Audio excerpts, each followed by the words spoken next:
601.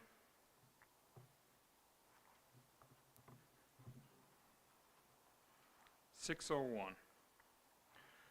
My God and I go in the fields together. We walk and talk as good friends should and do. We clasp our hands, our voices ring with laughter. My God and I will through the meadows hew. We clasp our hands, our voices ring with laughter. My God and I walk through the meadows hew. My God and I will go for aid together. We'll walk and talk as good friends should and do. This earth will pass, and with it common trifles. My God and I will go on unendingly. This earth will pass, and with it common trifles. But God and I will go on unendingly. 1,020. I gotta find the number again, sorry. 1,000. It's not the one. All right, we'll do 1,016.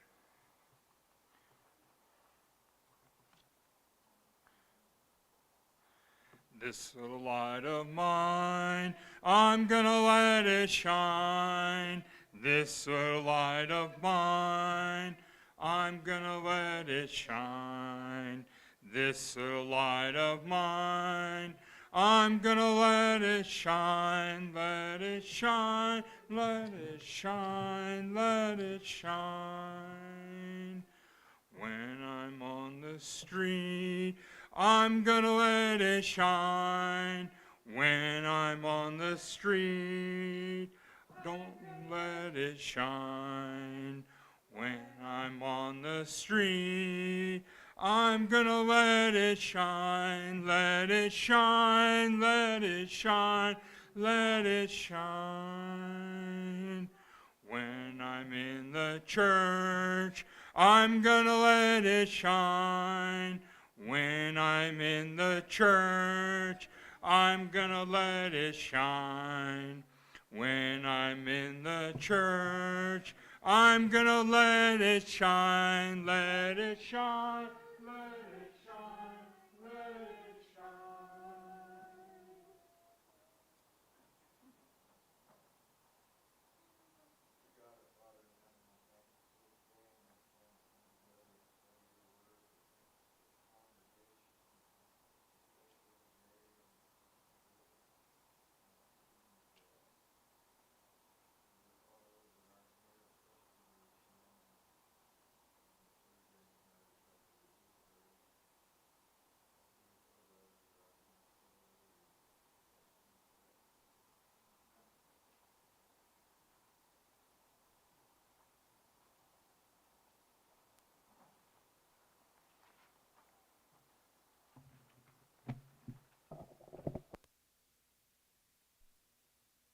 All right, we're on. Yeah, it's been a good day. We got to remember Dina's dad. I mean, it's a funeral, so there's some hardness to it, but it was still good time of family gathering, and thank you, Elaine, Dina, and everybody who helped put the meal together. Well, yeah, so, yeah. But, yeah, it was a good day with family and friends today. Well, let's get into God's Word. Let's open up to Mark chapter 8. And we'll continue in with our study of Mark's Gospel. That's Mark chapter 8. We're nearing the end of this chapter, but we're not going to quite finish it tonight. But here in Mark chapter 8, as we know, we're looking at the public ministry of Jesus. And part of what Mark has recorded here is how Jesus' dealings with people and who they perceive Jesus to be. Is the best way I can put it. In other words, part of what we're dealing with here in chapter 8 is what people believed as far as the identity of Jesus.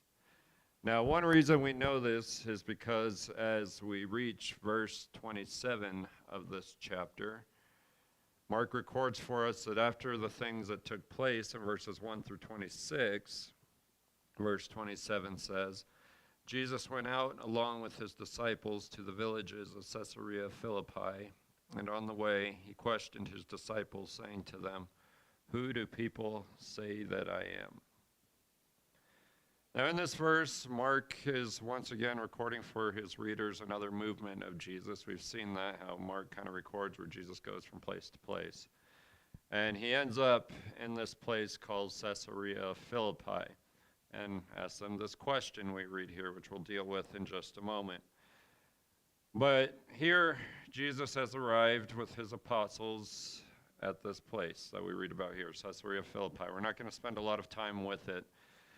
But this was an area on the east side of the Jordan River. It was located near one of 3 springs that fed the Jordan River. So you had, just to kind of help you visualize it, we have the Sea of Galilee right there on the Jordan. This place and the villages surrounding it are north of the Sea of Galilee in that area. But again, on the east side of the Jordan River, not inside the land of Israel proper. So this is where Jesus is. But what Mark is zeroing in on is this question we read here.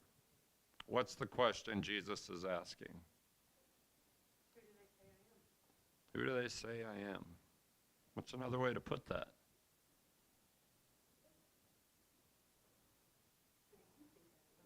Okay, we're going to deal with that here in just a minute, but when somebody asks, who do people say that I am, what is the person wanting to know?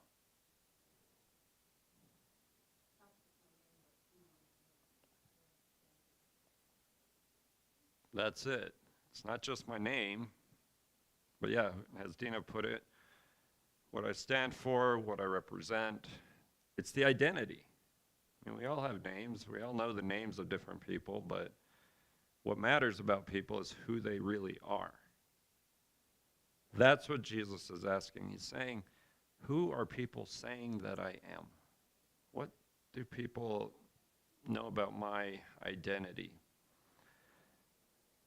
So it's this point then about who people are saying that Jesus is that Mark goes on to deal with in verses 28 through 33 of this chapter. But anything else on verse 27 before we get into the rest of the section? Okay.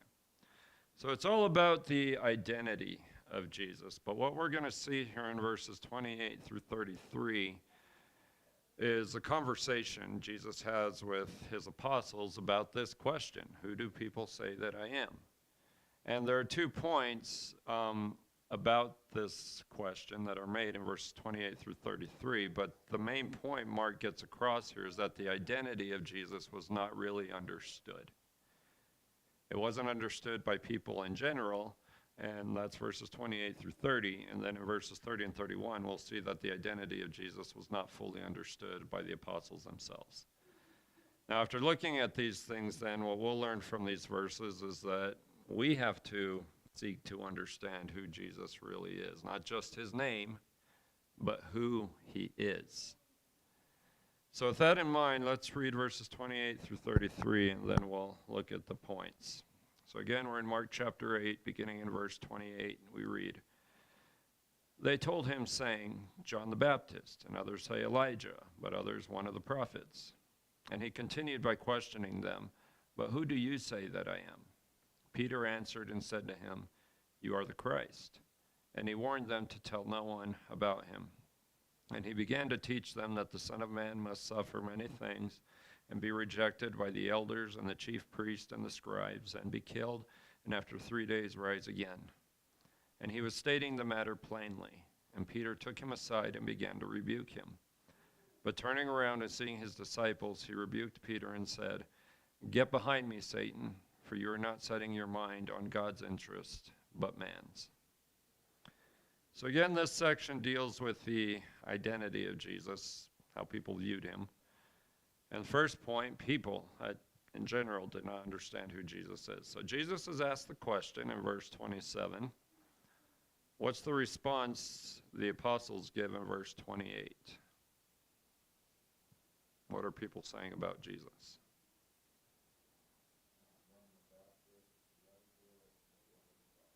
Or one of the prophets. So we have another list here. We love lists. So we have this list of people. People are saying Jesus is John the Baptist, Elijah, one of the prophets.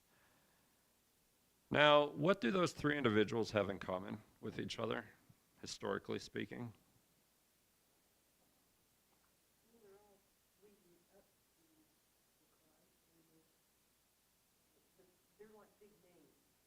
Okay, they're big names. Jeremiah, do you have your hand up? Okay, I thought I saw your hand go up. So they are big names. You might say they're leading up to the Christ. That's true. But another thing these individuals have in common is that they're people of the past. Now, at this point, John the Baptist has died. We saw that back in chapter 6, I believe. So we have Elijah, another big name of the past. We read about him in the Old Testament. And then one of the prophets. So that's last one is just a general group. Well, one of these big prophets from the past. So this is just a list of who people thought Jesus was. Maybe he's one of these individuals, reincarnated is the word I'm using. Now, it wasn't just people in general, but from Mark chapter 6, we know that King Herod, to some degree, believed Jesus was John the Baptist resurrected.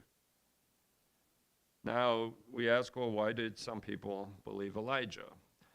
One reason people might have believed Elijah is because in Malachi 4, verses 5 and 6, God prophesied through Malachi that he would send to his people Elijah in order to restore his people's hearts to him. So they say, well, maybe this is the Elijah that Malachi was talking about. Now, if Jesus was neither John the Baptist or Elijah, well, it must be one of the prophets reincarnated, one of the Old Testament prophets.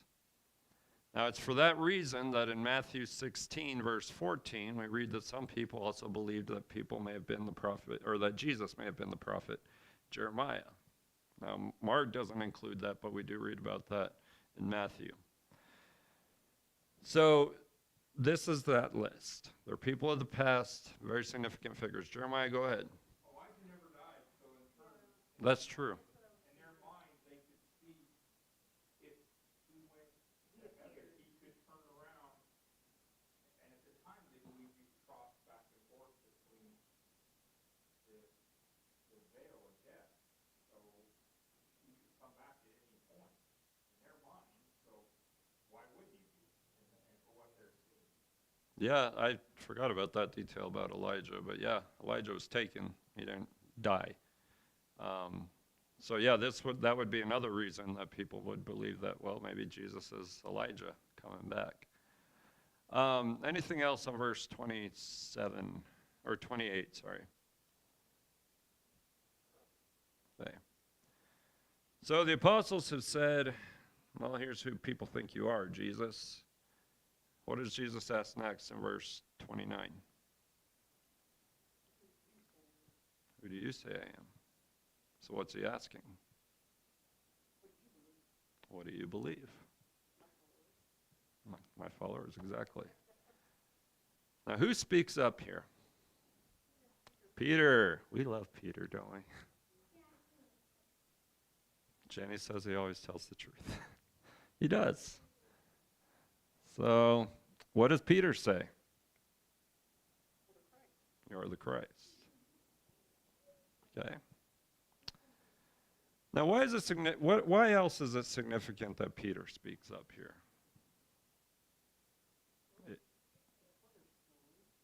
Okay.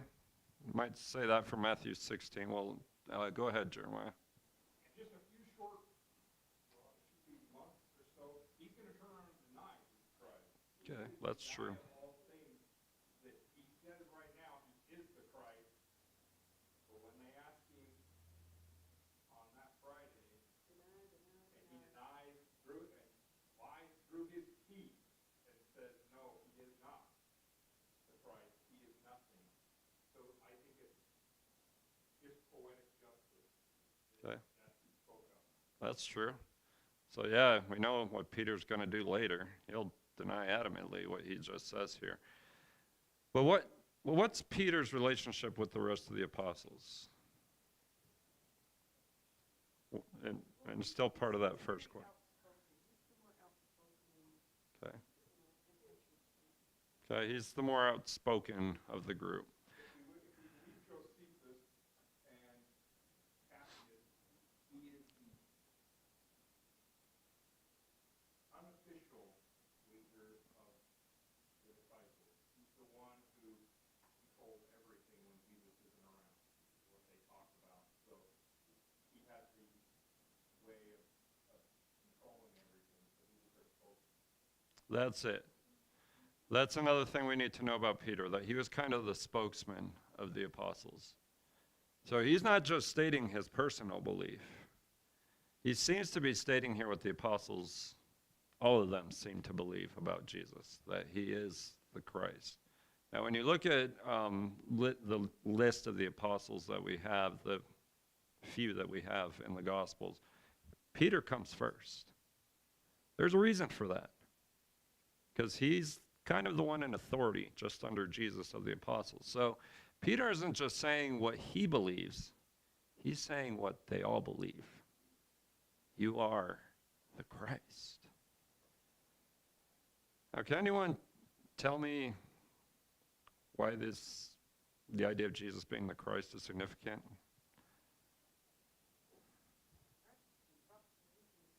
He's the Messiah.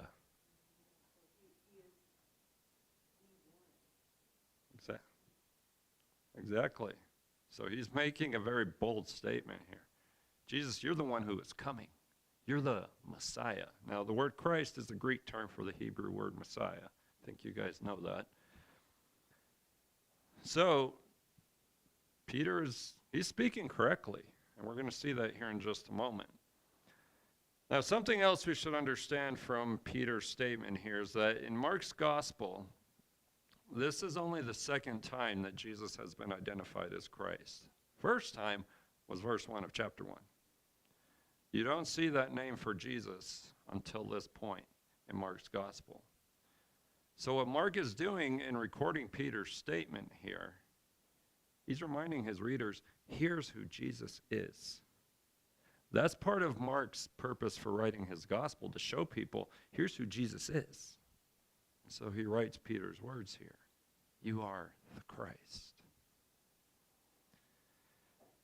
But even though Peter said that, context indicates that even though the apostles were correct in saying this, they still didn't understand what that meant. Questions or comments on verse 29?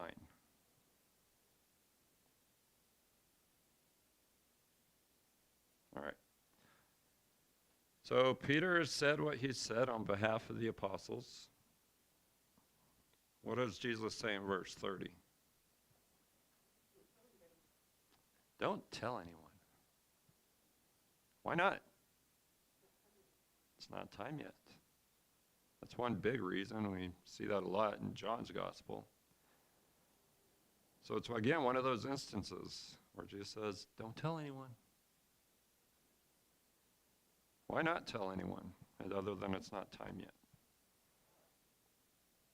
We're just exploring reasons. I'm not fishing for answers here.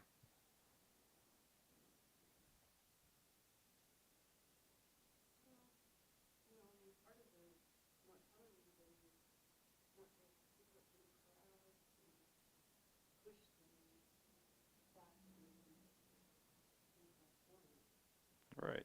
So that's another reason. Jesus wasn't looking to be popular. I mean, he got popularity, but it's not what he was after. Now, something else we should know here. Again, Peter has made the statement that he has, but what Mark does not record here, that Matthew does over in Matthew 16, is Jesus also said to Peter in response, "Blessed are you, Simon Bar-Jonah, because flesh and blood did not reveal this to you, but my Father who is in heaven. I also say that you are Peter, and upon this rock I will build my church, and the gates of Hades will not overpower it." Now, what does that tell us about what Peter said? Whether or not. How does Jesus feel about Peter's declaration?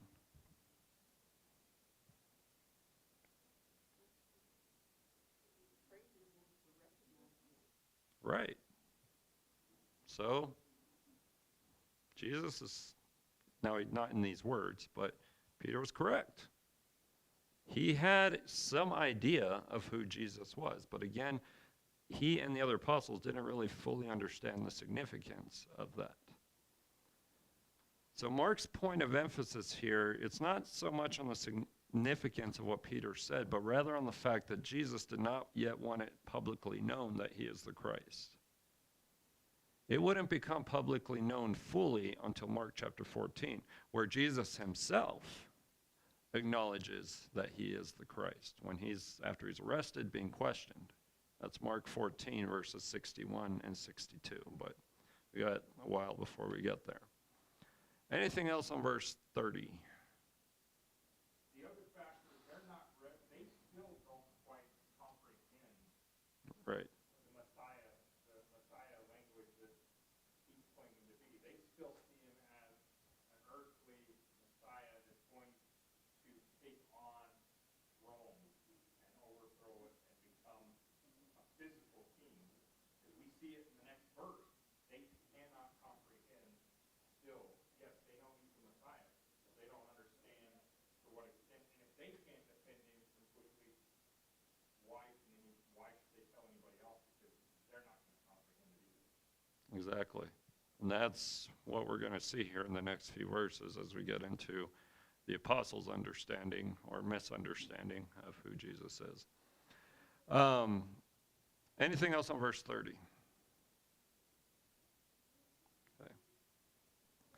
So putting verses 28 through 30 together, the point here about the identity of Jesus is that people did not understand who Jesus is. People thought he was someone else, John the Baptist, Elijah, one of the prophets. The apostles knew who he was, but they didn't understand what that meant, that Jesus is the Christ, and that's what Jeremiah was pointing out. So that brings us into verses 31 through 33 about the apostles' misunderstanding of Jesus. So this point is introduced with verse 30 and verse 31, what we read there. What is Jesus beginning to teach there in verse 31? Okay, his crucifixion is definitely there, but what else is? Okay, well, what comes before that? Okay, he gives a list here that we need to kind of zero in on. It says the Son of Man must suffer many things. He's going to suffer, be rejected by the elders and the chief priests and the scribes. Then comes his death, be killed, and then after 3 days rise again. That's resurrection. But how does Jesus refer to himself in this verse? The Son of Man. Anyone tell me why that's significant?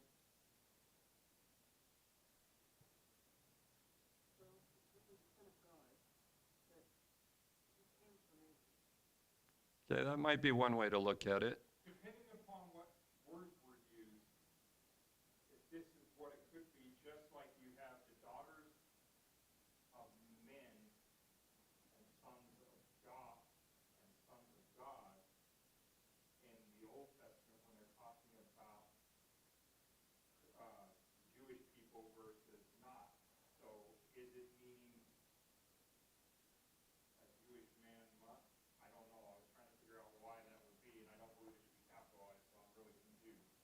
Okay, we have this Son of Man. Now, all the points you guys hit on are possible, but this Son of Man term actually has its roots in Daniel chapter 7.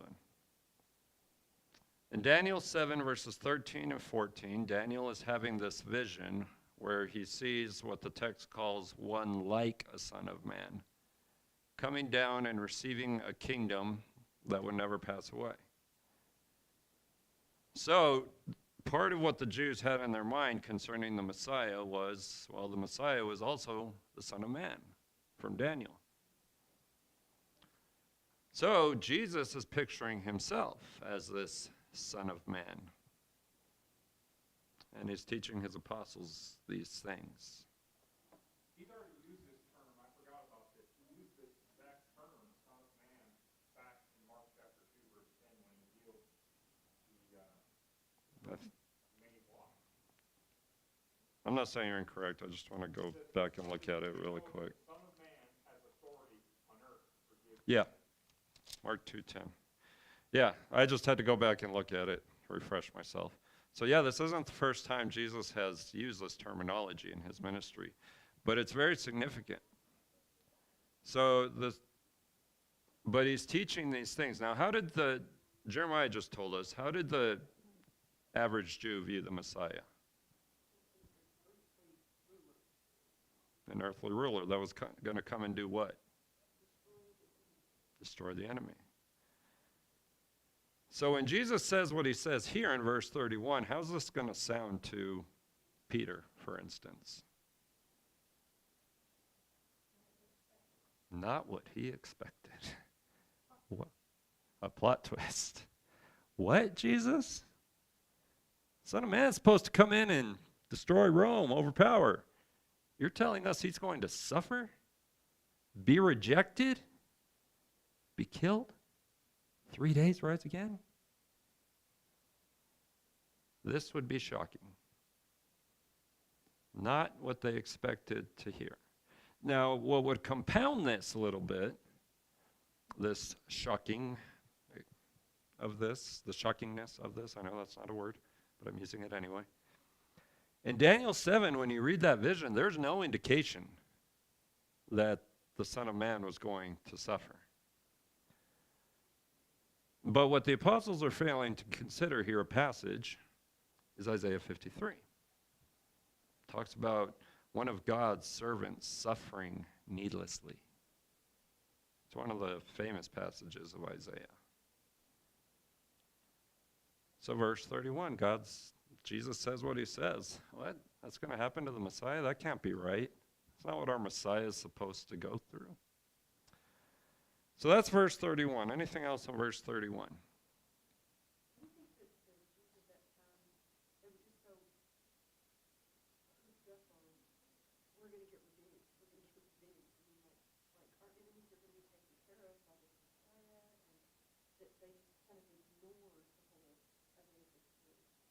Absolutely. Because they had their minds made up. This is a lot of the reason Jesus got killed in the first place, because he didn't fit that mold. Everything Jesus was, who he was, went against what the Jews believed about the Messiah. That's part of what got him crucified, looking at it from an earthly point of view anyway, because Jesus didn't fit that mold. Anything else on verse 31? Okay.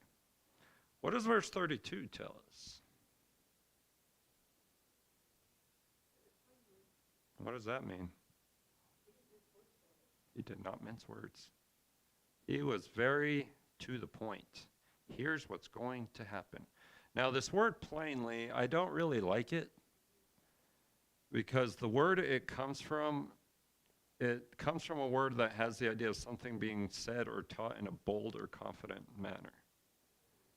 I would rather, Jesus didn't mince words when he said this, as you put it, Elaine. He was straightforward. He wasn't hiding this. He wasn't speaking in figurative language. He said, here's what's going to happen. How does Peter respond?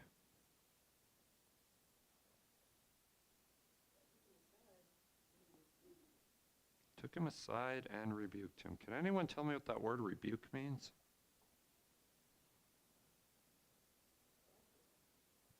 He corrected him very strongly.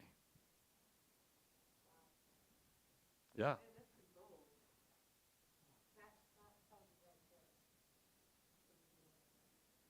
Exactly. So he strongly corrected Peter. Peter, you are wrong about thinking this should not happen. Now we'll get to the get behind me, Satan here in just a few minutes. No, sorry, Peter. Sorry, I got that backwards. I'm sorry. Thank you for catching me on that. No, thank you for catching me on that. Yes, so Peter is saying Jesus was wrong to say that. Yeah. And that's because this word rebuke is used here. Jesus, you can't say things like that. Now, just to illustrate this word rebuke, she's here, but I'm going to say it anyway. If one of my two kids is doing something wrong, there's, oh, you can't do this. That's not rebuke. You can't do this. It's wrong. Sorry, Jenny, I didn't mean to be loud. But that's what rebuking looks like. What are you thinking? That's how Peter's treating Jesus, forcefully. Jesus, you can't say that about the Messiah.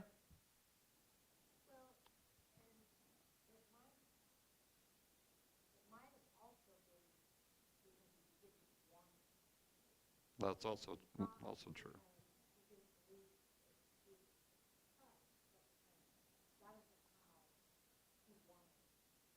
Exactly. In Peter's mind, in the Jews' mind, the Messiah isn't going to go through these things. So he pulls Jesus aside, takes him privately, and rebukes him.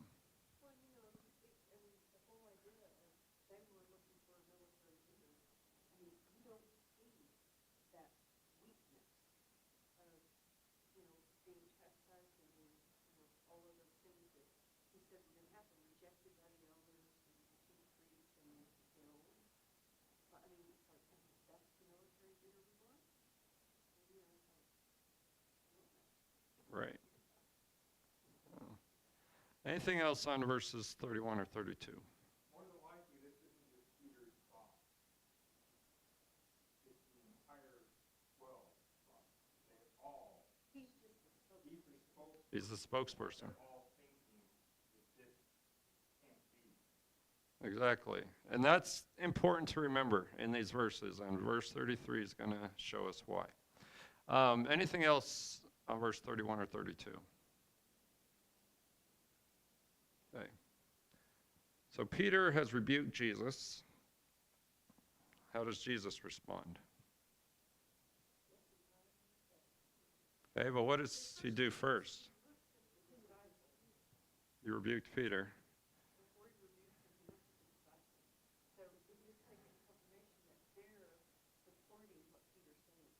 Right. Exactly.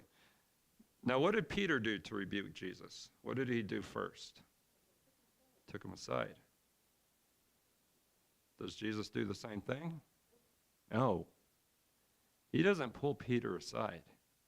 He turns around, looks at the disciples, who we assume are the apostles, then rebukes Peter. So this isn't just, Peter, you're wrong. All y'all are wrong. So yes, this is how we know that Peter speaking up on the behalf of the apostles is at play here. Go ahead, Jeremiah. I also think it goes back to what you read in Matthew chapter 16. They confirmed that on this rock and on his confession the church was going to be built. He made a public statement that Christ had to make a public example of rebuking him because otherwise it made no, you had to correct it. So I think it intertwines with that, with Matthew for what just happened and why he had to do what he had to do too. Absolutely. Matthew's account of this is very important here to fully understand what Mark's recording. So, because yes, this was a big deal. What Peter said, you are the Christ, was a big deal. because everything attached to that was a big deal. And it was a big deal that Peter rebuked Jesus, and therefore the rebuke had to be public in the presence of the apostles. So he makes this statement, "Get behind me, Satan, for you're not setting your mind on God's interests, but man's." He doesn't say, "Get behind me, Peter." It says, "Get behind me, Satan." Why would he put it that way? If you're not for God, you're against God.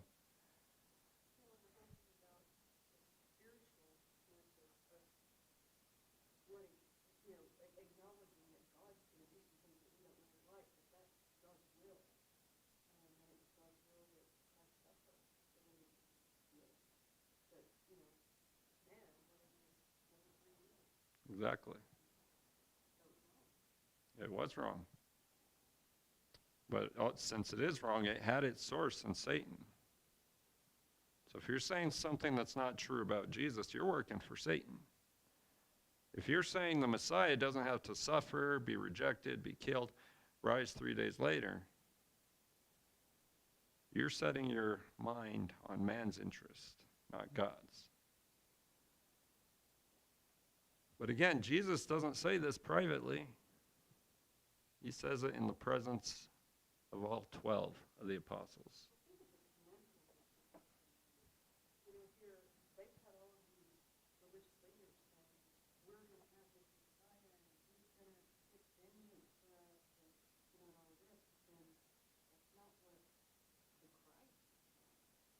Exactly.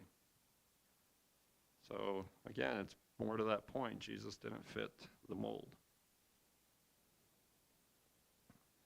So all these things we've just said are important to remember, that for Peter to believe what Jesus said wasn't true has its source in Satan. And Peter's speaking up on behalf of the apostles when he says Jesus is wrong. And so this is why Jesus has to rebuke Peter in the way that he does, by saying these words, "Get behind me, Satan, for you are not setting your mind on God's interest, but man's."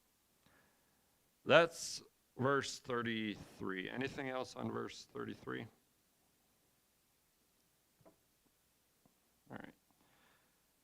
So putting it in that context of the identity of Jesus, the point we should see from verses 31 through 33 about the identity of Jesus is that the apostles did not understand who Jesus is. Now, in these verses, Mark has shown that even though the apostles were correct in believing that Jesus is the Christ, they were incorrect in their understanding of what it meant that Jesus is the Christ. One thing it meant that Jesus is the Christ is that he had to suffer, be rejected, be killed, and resurrected 3 days later. But even though that's the case, the apostles failed to understand this, and this is one reason Peter would rebuke Jesus, because it didn't jive with Peter. But Peter himself would be rebuked for saying something that only served the interest of Satan and of man rather than of God. So, putting verses 27 through 33 of this chapter together, the point we should be left with putting all these verses together is that we must ask who Jesus is.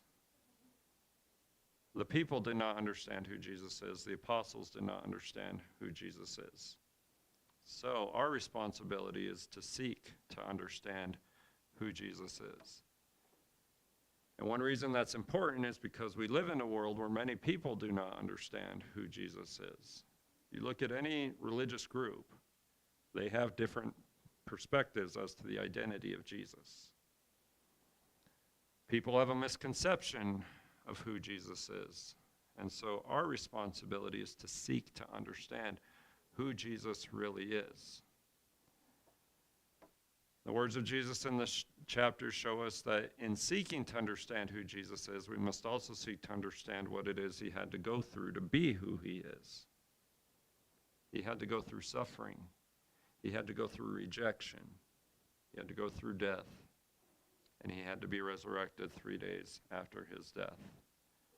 Now, if we understand those things and more about Jesus, then we will arrive at a greater understanding of who Jesus really is.